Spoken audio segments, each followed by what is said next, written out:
The Los Angeles Lakers' recent performance has sent shockwaves through the NBA, leaving fans and analysts questioning whether the team that once appeared primed to contend for a deep playoff run can still hold its ground in the postseason. A stunning buzzer beater by Josh Giddey from 47 feet against the Lakers was a dramatic final note in a game that captured the chaotic nature of the Lakers' current struggles.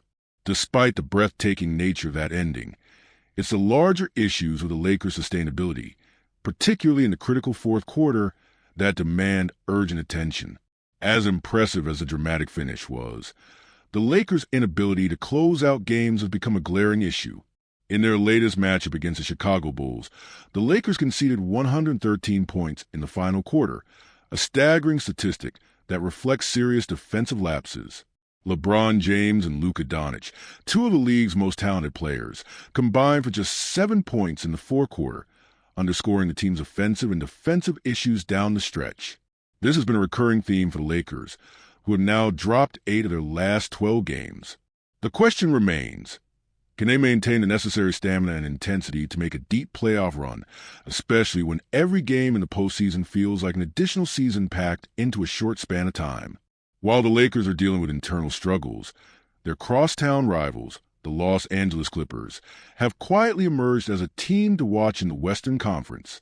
In their most recent victory over Brooklyn, the Clippers put up an eye-popping 132 points, showcasing an offense that has clicked into gear at precisely the right time. The combination of Kawhi Leonard, who has looked as close to his prime as ever, and James Harden, who has rediscovered his offensive rhythm, gives the Clippers a formidable duo that can compete with anyone in the West. Add in the defensive presence of Ivica Zubac in the paint, and it's clear that the Clippers' title aspirations are real. If they can avoid facing the Oklahoma City Thunder in the first round, an opponent that could prove troublesome given their young talent, the Clippers have the tools to make a serious run, and a potential matchup against the Lakers in the playoffs would add further intrigue to the already heated rivalry. In contrast, the Lakers, who were once considered one of the top 2 teams in the Western Conference, have seen their title aspirations take a hit. A lot of optimism around the Lakers began to dissipate when LeBron James suffered a groin injury in a game against Boston, one that has now cast a long shadow over their playoff hopes. Before LeBron's injury, the Lakers were trending upward, winning games and looking like a team poised to challenge the likes of Denver and Houston.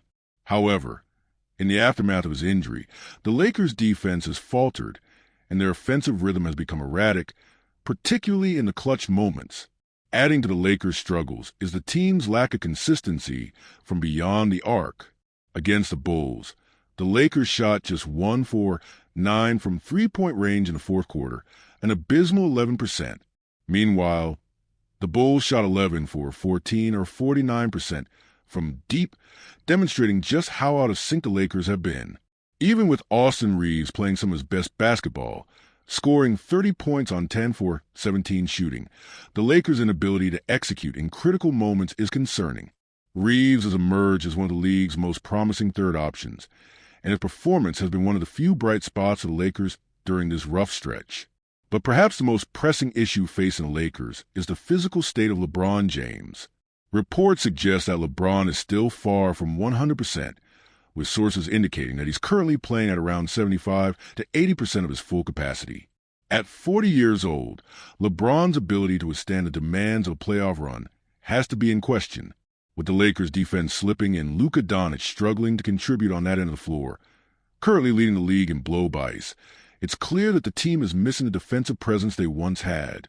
The Lakers' defense, which was top-rated in the NBA for several weeks, has dropped off dramatically, and in their last 4 games, they have posted the 4th-worst defensive rating in the league, allowing 126.8 points per 100 possessions. The Lakers are now finding themselves on the wrong side of blowouts in the fourth quarter, and if this trend continues, their playoff aspirations could come crashing down before they even reach the second round. Compounding these issues is the Lakers' lack of depth and the uncertain health of key players. With LeBron's injury hindering his effectiveness and the defense deteriorating, the Lakers are faced with a tough road ahead. They are currently sitting in the middle of the playoff standings, and their positioning could severely impact their ability to secure home court advantage in the first round. A potential matchup against the Memphis Grizzlies or a rematch with the Denver Nuggets could expose the Lakers' weaknesses And even a relatively lower-seeded team like Oklahoma City could pose a significant challenge in the second round. The Lakers' window for a deep playoff run seems to be closing rapidly, as they have gone from being a legitimate contender to a team that could be out of the playoffs before the Western Conference Finals. This week has exposed the Lakers' vulnerabilities, and the path ahead looks uncertain. Their starting five, which shot just 8 for 31 from three-point range in their latest game, is struggling to execute in critical moments. Even though LeBron James remains one of the most formidable forces in basketball, the lack of health and consistency surrounding him is creating a ripple effect across the team. With only 9 games left in the regular season, the Lakers' chances of avoiding a disastrous first-round exit are dwindling fast. The once promising narrative of the Lakers being a powerhouse team in the West now feels like a distant memory, and the looming question remains: can they right the ship in time for the playoffs, or has their window for a championship run closed?